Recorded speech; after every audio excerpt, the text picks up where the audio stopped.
The Mayan Calendar and its incredible mathematical predictions.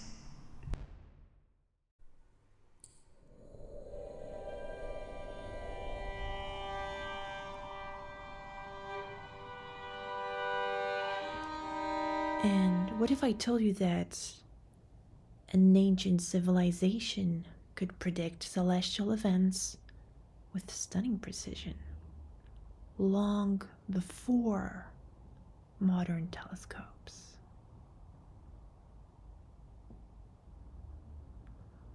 I'll take you back in history.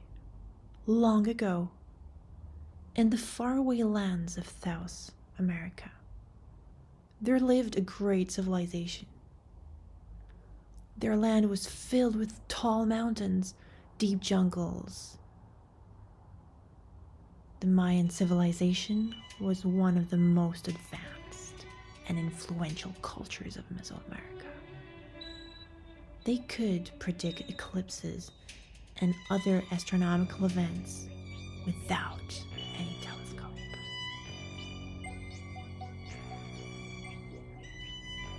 And we're going to talk today about the mysteries of the Mayan calendar.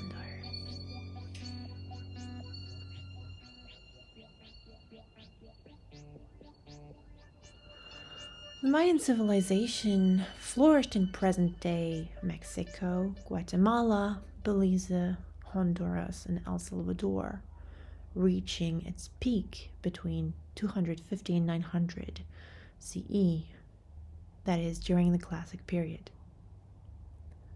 The Mayas were known for their impressive achievements in astronomy, mathematics, architecture, and hieroglyphic writing, as well as for constructing grand cities like Tikal, Palenque, and Chichen Itza.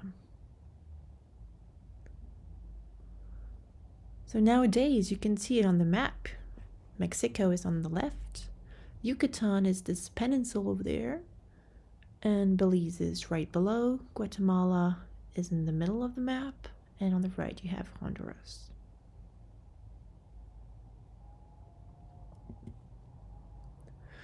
So, when was it exactly that Mayas existed?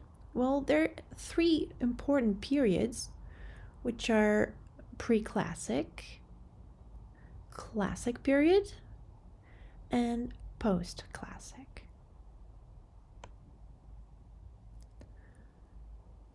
To give a bit of a image of Chichen Itza in Yucatan, you can see this beautiful temple, beautiful architectural structure, which was in fact an observatory. What you will learn today is about the mathematical sophistication behind the Mayan calendar and how it was used for astronomical predictions. We could also discuss why it's so relevant and fascinating nowadays.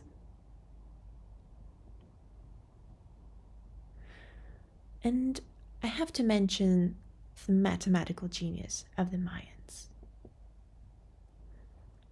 In our nowadays counting system, we count in base 10. That means we like multiples of 10.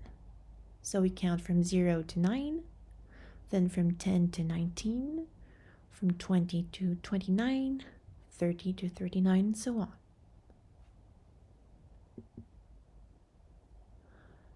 In particular, base 10 numbers can be written as follows, where the symbol AI is a number between 0 and 9.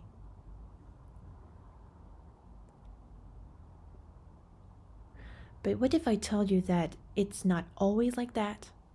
And in particular, the Mayan numerical system is totally different.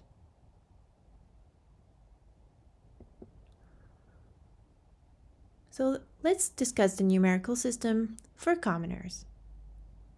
The Mayan number system counts in base 20. So that means we have 20, 400s, 8,000s. While in base 10, it's all about tens, hundreds, thousands.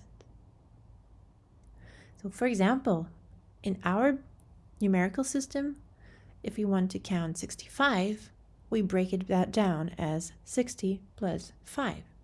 That is 6 times 10 plus 5. But the Mayas would count differently. 65 would of course be 60 plus 5, but then 60 was 3 times 20 plus 5. And that's a huge difference.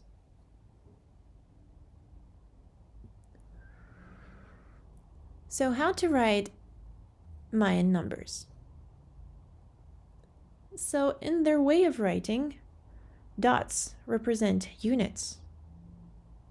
And bars, well, a bar represents 5 units.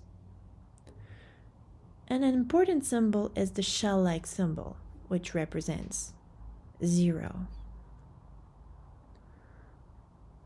So in particular, 3 would be 3 dots, but 31 would be 2 bars, 5 plus 5 plus 1 dot, 11. And then they would stack another symbol to express that we're passing to 20 power 1. So it would be 1 times 20 plus 11, which is 31.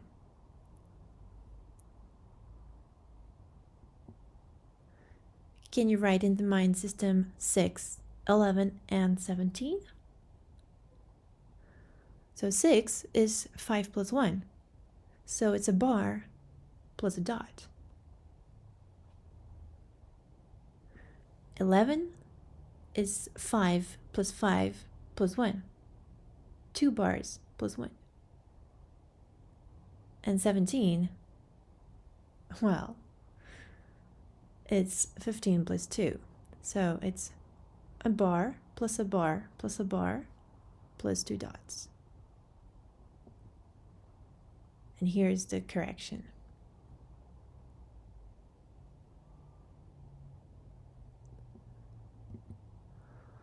The working in base 20 requires a slight modification.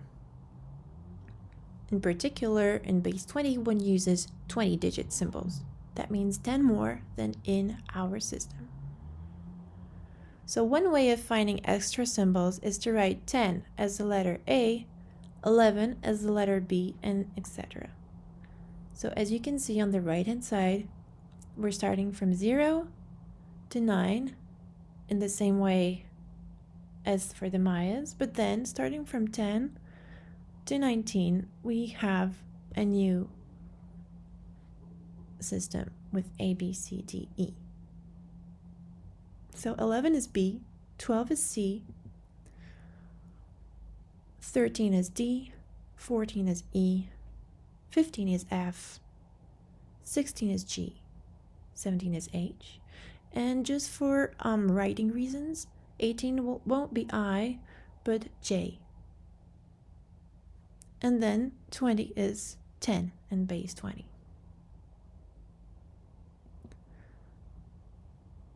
So in particular, can you tell me what is 20 in base 20? So the symbol here is to write in base 20 underscore 20. And so for example, if you want to write 19, you would write J underscore 20. This is actually existing in a similar way for computer science. The hexadecimal numerals over 9.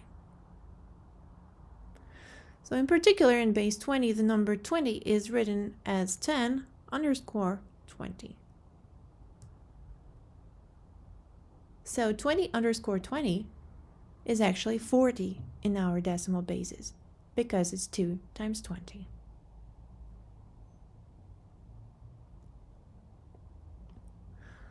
Let's do a bit of multiplication in base 20.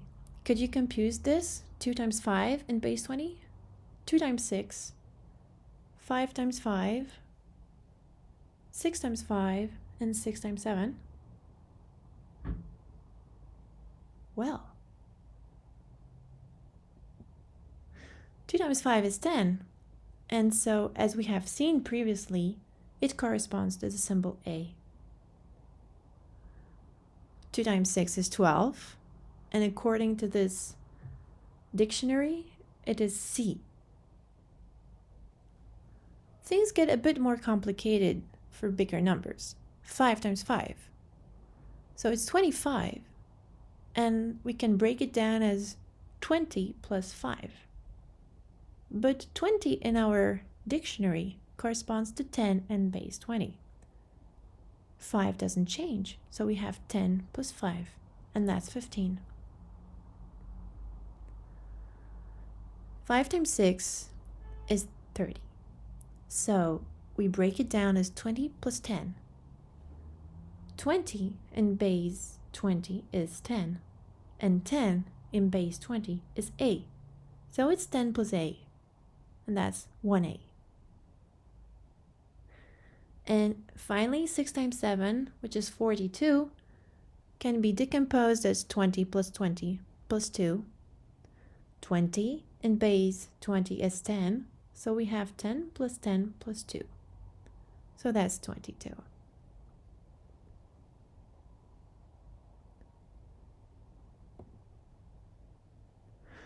So let's decode what is AA in our base 10 system. So we have a great multiplication table, and it's enough to see where AA figures in that table. So we see that we have a line F and column E. Row E, I mean. So AA is E times F, which is 14 times 15, which is 210, and that's 10 times 20 plus 10. Therefore, we have 2 bars, 5 plus 5, and stacked over 2 bars, 5 plus 5.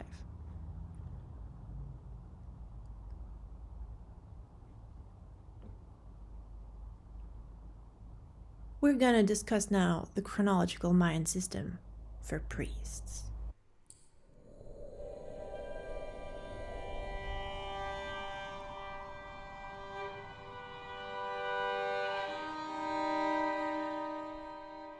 A sacred book for astronomical predictions is the Dresden Codex. And we have a chronological Mayan system. And there's a slight difference between the number system for commoners, which occurs at the 3rd digit, which is multiplied by 18 times 20, as opposed to 20 power 2. The 4th and higher digits continue to be multiplied by powers of 20.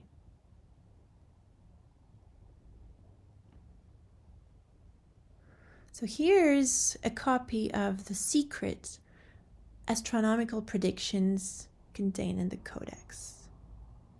And so we're going to try to decode what's written in that precious book.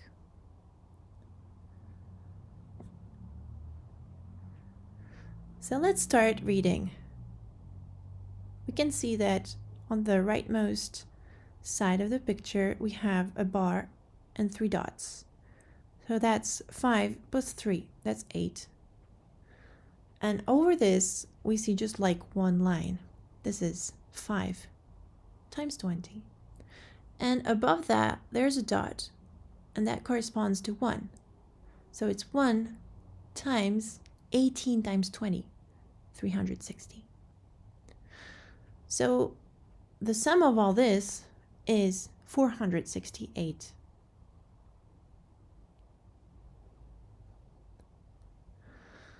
Now we can do the same thing for the second row. So it's a line plus a dot, which is 5 plus 1, 6. And over that we have a line plus 4 dots, that's 9. But it's above the previous, so it's times 20. And this is below 1 dot, which is corresponding to 1 times 18 times 20. Now the third row, we have 4 dots. And then we have 2 bars. So 5 plus 5, that's 10, plus 3, 13. And on the top, there's 1 dot. So it's 1 times 18 times 20. And the last row is exactly the same thing. So we have 2 dots, that's 2, plus 5 plus 5 plus 5, plus 2, that's 17. And the last one is just 1 dot, so it's 1 times 18 times 20. So we have calculated the following numbers: 468, 546, 624, and 702. We may wonder if there's any relation between those numbers. What do you think?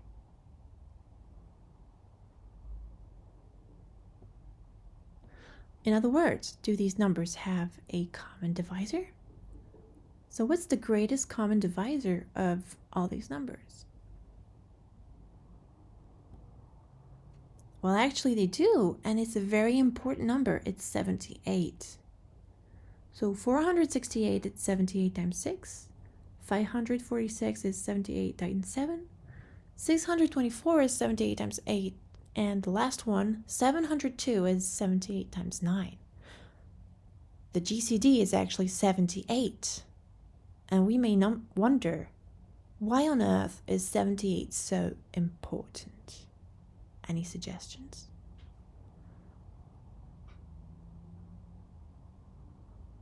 Well, it's a problem related to planet Mars.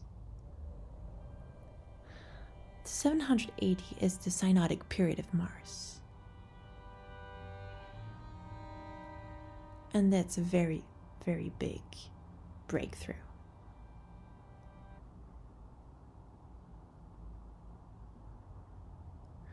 In particular, maybe you have noticed this strange picture that was drawn in the Codex. A creature with some kind of nose similar to an elephant. And that's actually a representation of the Mayan god of Mars, known as the Mars beast.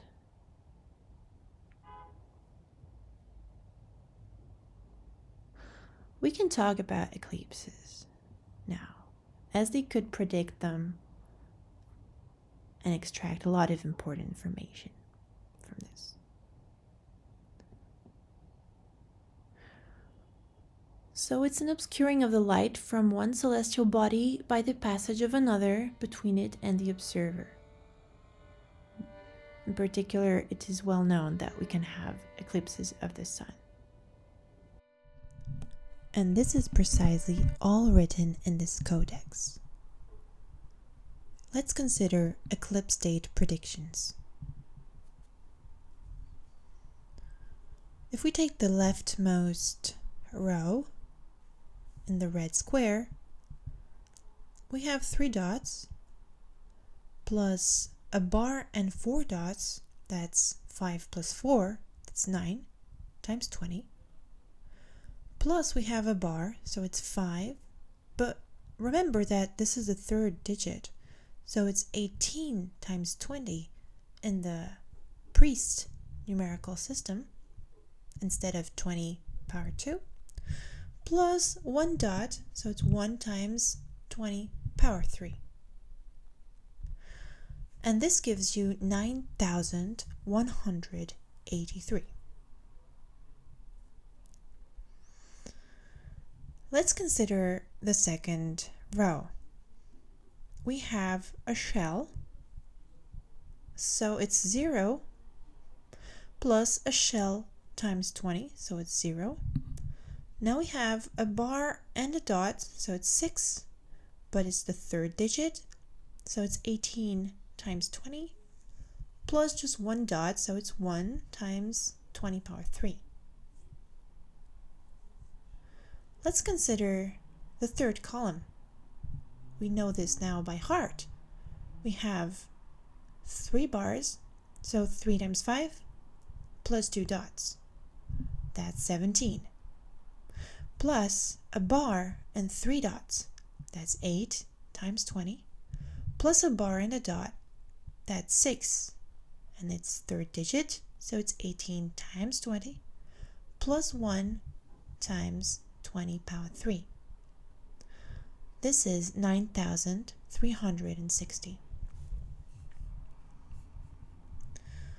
We can continue like that with the fourth row. So we have in particular 2 bars, that's 10, plus a dot, 11. Then we have a bar and 3 dots, that's 8 times 20. Plus a bar and 2 dots, that's 7. 7 times is the third digit, so 18 times 20. Plus 1 times 20 power 3. So guess how much is that?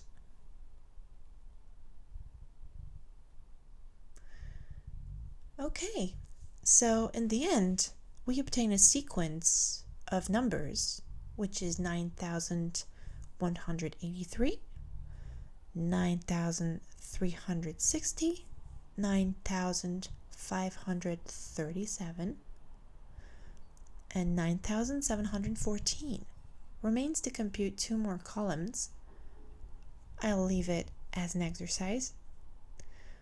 And the result is 9,891. And the very last one is 10,039. That's a huge amount of days. And do we see any relation between these numbers, actually? That's a great question. Actually, there is a relation. Because if you consider 9,183, you will notice that 9,183 plus 177 is 9,360. Now, 9,360 plus 177 is 9,537. 9,537 plus 177 is 9,714. 9,714 plus 177 is 9,891. And the last one is a little bit trickier because it's a little bit different from the others, because it's 9,891 plus 148 this time, and this gives this 10,039. Right, so we've computed all this right now and deciphered the mysterious eclipse date predictions.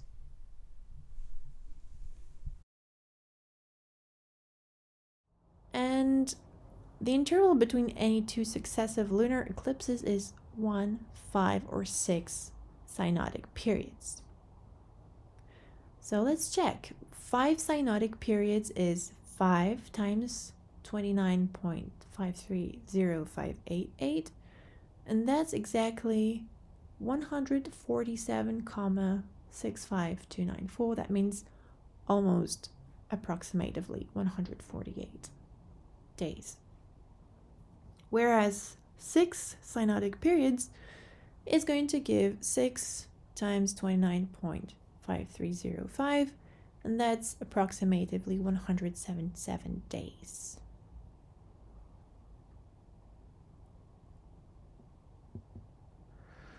So the Mayan numbers had also different notations, in particular as godheads. So here I have selected 3 examples. The first one is 0, the second one is 7, and the 8th one is, and the last one is 8. So here is a full classification of such numbers. We can talk now about the structure of the Mayan calendar. So there are actually, let's say, 3 calendars. You have the Tzolk'in, which is a 160-day religious calendar, which is used for rituals and divination. And then you have the Hab, a 365-day solar calendar, similar to our modern calendar, but divided into 18 months of 20 days each, plus an extra 5-day period. And then there's the long count calendar, which is used to track historical dates over thousands of years.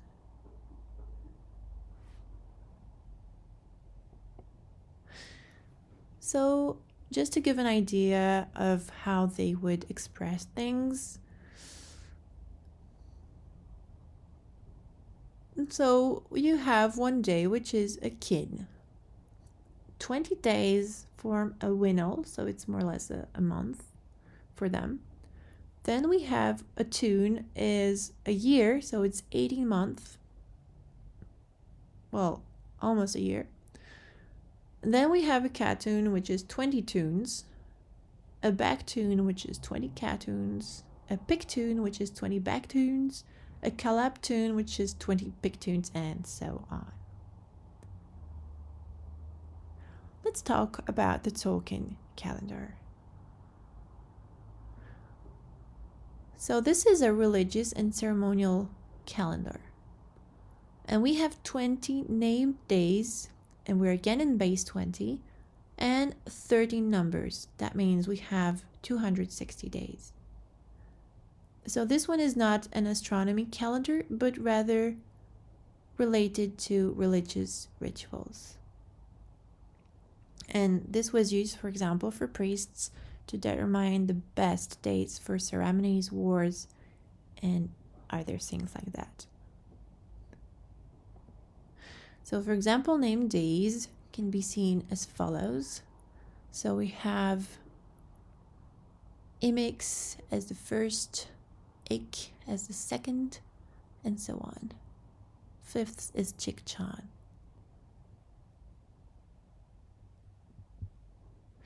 So the Hab is a 365-day solar calendar, which matches our calendar, but it's decomposed in 18 months of 20 days, plus 5 very important unlucky days, the Wayeb days, which were considered as dangerous.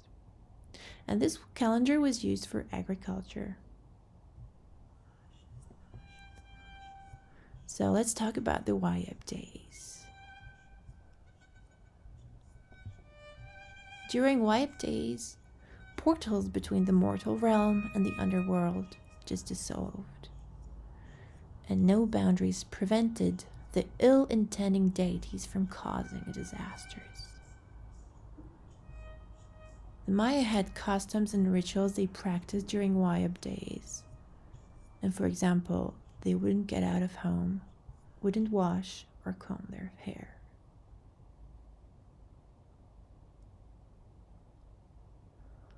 There are other glyph signs for the calendar, which are as follows.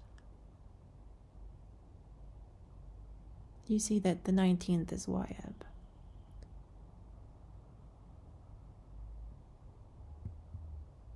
Now the long count calendar was meant for tracking historical and astronomical events. And it's also based on a base 20 system. And this is typically a calendar for recording historical dates, major events, astronomical cycles, and so much more. And for example, there was an urban legend that December 21, 2012 was marking the end of the world, but it was just actually the end of a cycle and the end of some backtune.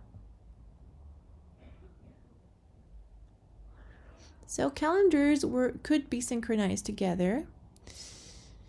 And so every 52 Hab years, that means it's every 2 years for us, the Tzolk'in and Hab calendars would synchronize up.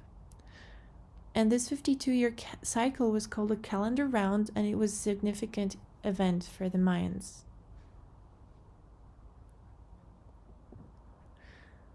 So let's do a bit of math. A calendar round date is a date that gives both the Tzolk'in and Hab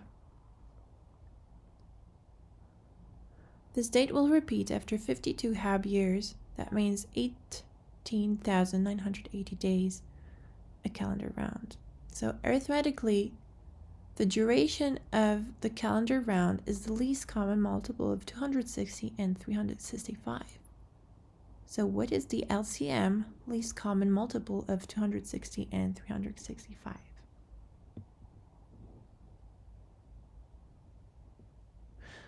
Well, it's enough to do a prime number decomposition of 260. That means 260 is 26 times 10. So that's 2 times 13 times 5 times 2. So that's 2 power 2 times 5 times 13. Now, 365 has also an interesting decomposition that I leave for you to do. So we have 73 times 260 Tzolk'in days and 52 times 365 Hab days. So that's roughly once in a lifetime that those calendars synchronize up.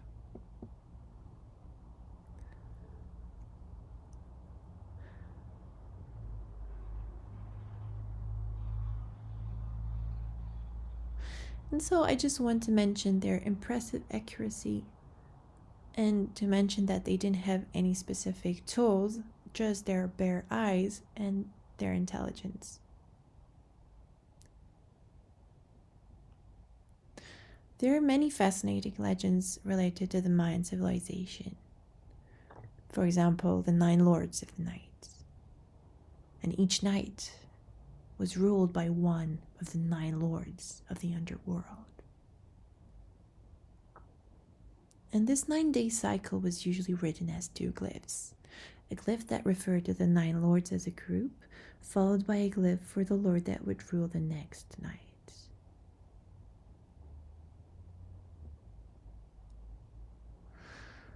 So the talk was meant for the 22nd of March, and we can compute it in the Mayan calendar.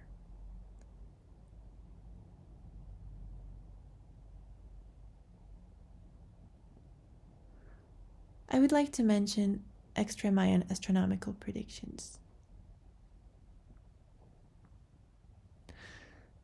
So coming back to the Dresden Codex, that means one of the oldest surviving Mayan books, which contains eclipse prediction tables.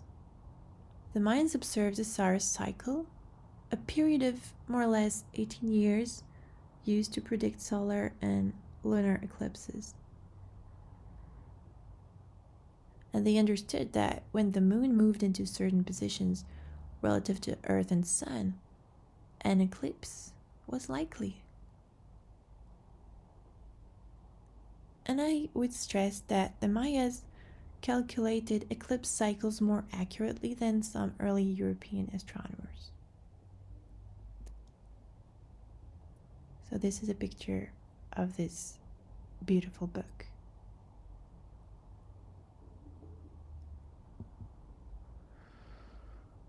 So going back to Chichen Itza, so El Caracol in Chichen Itza is an observatory aligned with key celestial events. And we can notice that the temple of Kukulkan functions as a giant solar calendar. And one of the most fascinating things is that in spring and autumn equinox, a serpent-shaped shadow moves down the pyramid staircase, aligning with the sun. So that's a picture of this serpent, Kukulkan, the amazing serpent.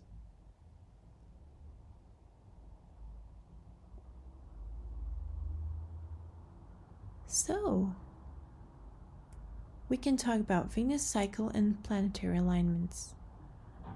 The Mayas tracked Venus cycle to incredible precision. Can anyone guess why Venus was so significant for the Maya?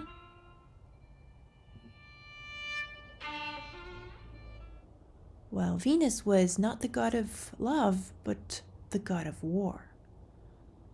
And Venus is associated with warfare and gods like Kukulkan. And Mayan kings would plan wars based on Venus' position.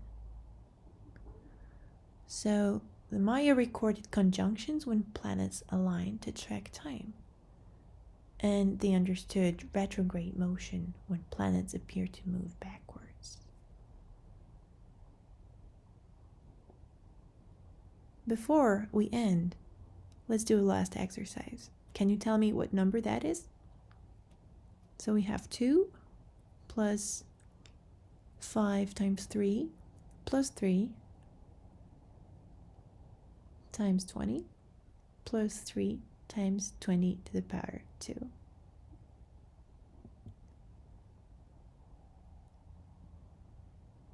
That's 1562. Congrats!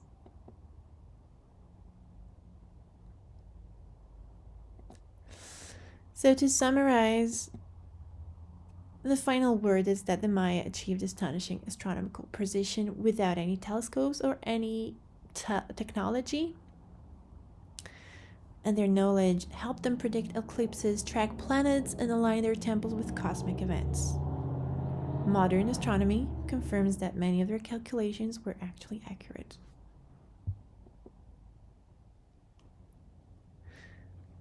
And before I end this video, you can calculate your Mayan sign. Find your Tzolk'in sign. See you soon. Bye.